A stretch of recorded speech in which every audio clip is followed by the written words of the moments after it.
Welcome back once again, everybody, to Ward of the Woods. I'm your host, the Hittite, and today we're starting a special series. You see, it's one of the first games I ever remember seeing or playing. Commander Keen on DOS. You see, way back in the far distant past of 1990, id Software didn't exist. The people that would become id were mostly working on other projects and games.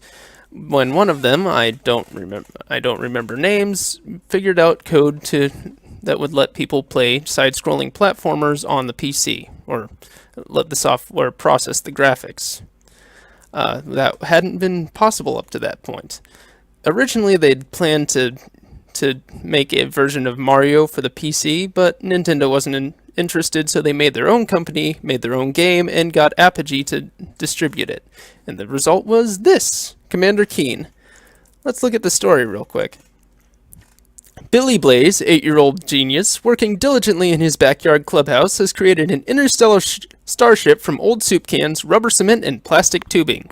While his folks are out on the town and the babysitter has fallen asleep, Billy travels into his backyard workshop, dons his brother's football helmet, and transforms into Commander Keen, Defender of the Earth.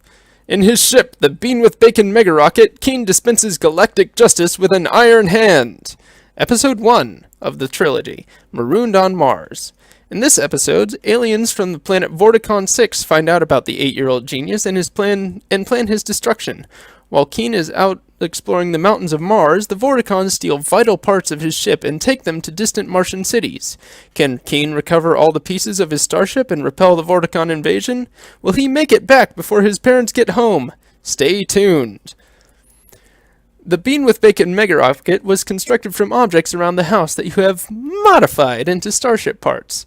The joystick from your brother's video game, probably an Atari since that's what it looks like. Manual flight control. Car battery from your mom's car, electrical systems power. Vacuum cleaner from the kitchen, heavily modified. Ion propulsion unit, with carpet height and adjustment. Everclear from your dad's liquor cabinet. Fuel.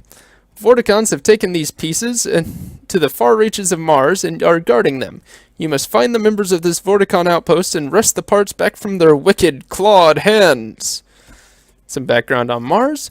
Unbeknownst to NASA, when the Viking lander settled to the surface of Mars, it caused a major political upheaval. Viking actually landed on this despotic Martian king. The Yorps, the extremely friendly, one-eyed Martians, were free from enslavement, and the Gargs, the vicious, aggressive Martians, were angry. The Martians created robots for menial work and guard duties. Beware of the tank-like guard robots. They are very good at what they do. Martians have been visiting Earth in UFOs for decades. Why? They come to Earth for one reason. They want our toys. Hula hoops and skateboards are holy objects to them. Who knows, you may find some toys useful. There are signs everywhere. You haven't been able to decipher them yet. Your task is before you. Go get 'em, Commander Keen! Let's start.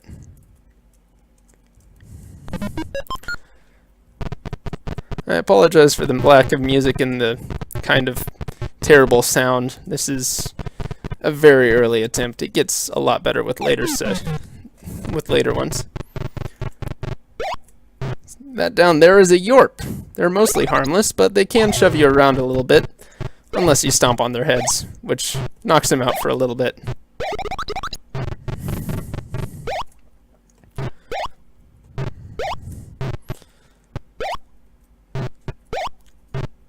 The main point of this game is going to be precision platforming, usually over something that will kill you instantly.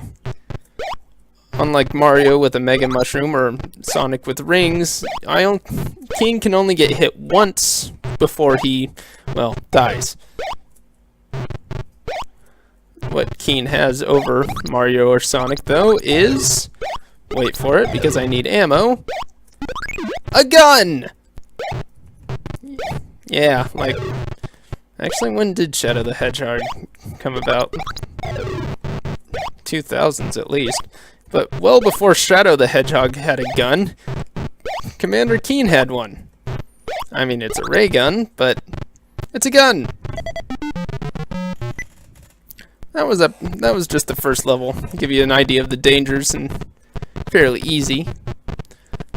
I think before I end, I'm going to do one more level. this little one over here.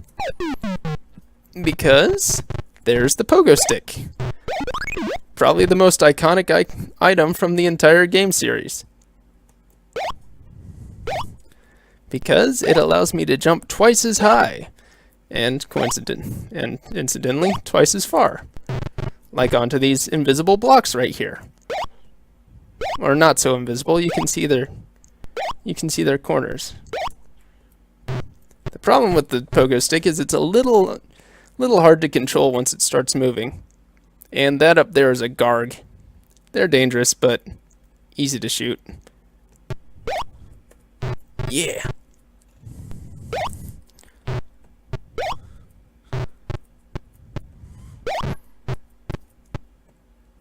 You can pretty much just about beat the entire game without the pogo stick, but it does make things a lot easier, and you really need it. Well, you start the other games with it, but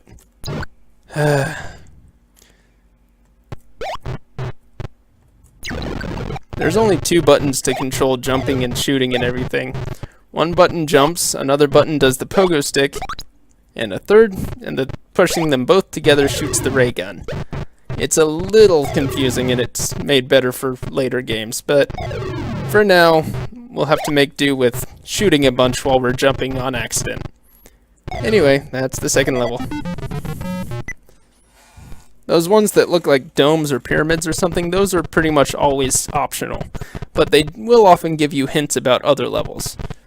I'm actually going to call it an episode there so that I don't go too long.